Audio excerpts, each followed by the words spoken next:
But guys আমার কাছে না আপাতত কোনো ব্লেজ রড নাই অ্যান্ড ব্লেজ পাউডারও নাই। সো গাইজ আমি ব্লেজকে যদি মারি তাহলে পরে ব্লেজ রড কিংবা ব্লেজ পাউডার পেয়ে যাবো।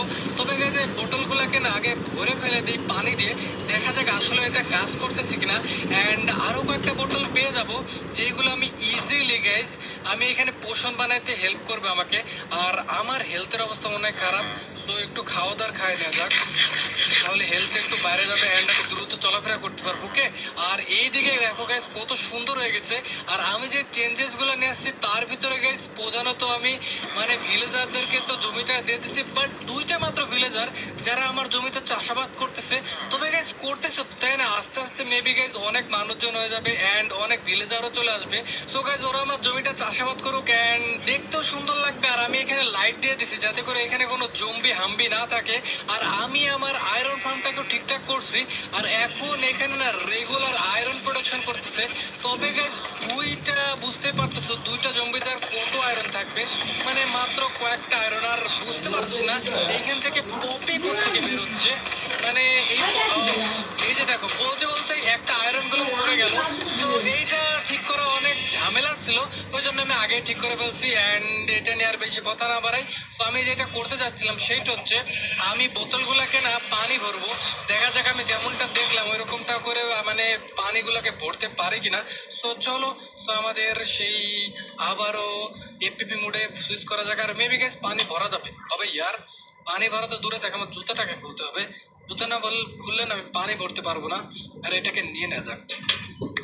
সো এখন চলো এখান থেকে পানি ভরা যাক, মেবি গাইস ভরা যাক। ওয়াও ভাই, এটাকে তো একটা পোশনের মতোই লাগতেছে, বাট এর ভিতরে না এখনো অনেক কিছু দিতে হবে, যেরকম সুগার। সো আমি নাইট ভিশনটাই দেবো, কারণ রাতের বেলা না চলাফেরা করতে আমার ভয় লাগে। সো কয়েকটা সুগার ক্যান নিয়ে নিই অ্যান্ড সুগার ক্যান থেকে সুগারও পেয়ে যাবো। আর এই জায়গায় দেখো গাইস, মানে সেই কবে আমি এই জায়গায় নামছিলাম, বাট এখনো এখানে বরফ হয়ে আছে। বুঝলাম না ভাই এইটা কেমনে সম্ভব। আর এটাকে না ভেঙে দিতে হবে, মানে এটা ভাবা যায় এখানে কেন বরফ করেছে। আমি যখন উপর থেকে এক্সপি ফার্ম থেকে পড়বো আর আমার এক্সপি তো লাগবেই, তাই না? তো তখন আমার অবস্থা খারাপ হয়ে যাবে। তো আমি চাচ্ছি কি এইগুলোকে না ভাঙিয়ে দিই। এন্ড এখন জুতাটাকে পরে নিবো, আছে এখন জুতাটাকে পরে নেওয়া যাক। দেখো আবার হয়ে গেছে ভাই। এন্ড আমি সুগার ক্যান গুলোর থেকে না একটা সুগার ভেঙে নিই। আচ্ছা এটা দেবো উপরের থেকে ভাবতে, ওকে। তো মেবি গাইজ অনেকগুলো সুগার হয়ে যাবে এন্ড এইখানে না লাগাই দিতে হবে কয়েকটা সুগার। আমি কয়েকটা সুগার লাগাই দিই এন্ড দেখা যাবে আমি এখান থেকে সুগার, ও ফাইনালি গাইজ আমি ছয়টা সুগার পেয়ে গেছি। এন্ড এখান থেকে যতগুলো পারে দিয়েছি। এন্ড এই সুগার দিয়ে না আমি নাইট ভিশন বানাতে পারবো, যতটা আমি আর কি ওদের থেকে দেখলাম। এন্ড ওরা তো বললো সুগার দিয়ে নাকি নাইট ভিশন পোশন বানানো যায়। দেখা যাক আসলে ওদের কথা কাজ করে কিনা। এন্ড প্রচুর পরিমাণে সুগার পেয়ে গেছি, আর লাগবে না। তবে এখানে আমি ইয়ে করে দিই, জায়গা ফাঁকা আছে, ফাঁকা জায়গাটা পূরণ করে দিই। ওকে, তো এদিক দিয়ে যাবো কেমনে? আছে এদিক দিয়ে যাওয়ার কোনো রাস্তা নাই, বাট এই দিক দিয়ে যাইতে পারবো। ওকে, বাট এই রাস্তাটাকে না বন্ধ করা লাগতো, বাট বন্ধ করার মতো আমার কাছে তেমন কিছু নাই। এন্ড আমার কাছে অনেকগুলো গোল্ড আছে এন্ড অনেক কিছু আছে যেগুলো আমি হারাইতে চাই না, ওইগুলোকে আমি আমার চেস্টের ভিতরে রেখে দিব। আর আমার কাছে যেহেতু টোটেম নাই, সো বুঝতেই পারতেছো যে একটু ঝামেলা হয়ে যাবে।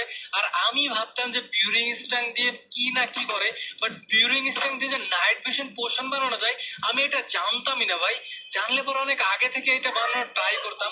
সো দুইটা বোতল এন্ড আরেকটা কাজ করি। তো আমার এগুলো কথা যেন এইটা, আচ্ছা ব্যাডম্যান 1 এন্ড ব্যাডম্যান 4 নাকি 3 4, এটা মেবি 5। এটা 1 ঘন্টা, এটাও 1 ঘন্টা। সো এটা কয়েকটা খাই নেবো। আচ্ছা এইটা 4 না 5, আচ্ছা যে কোনো একটা খাইলে হলো।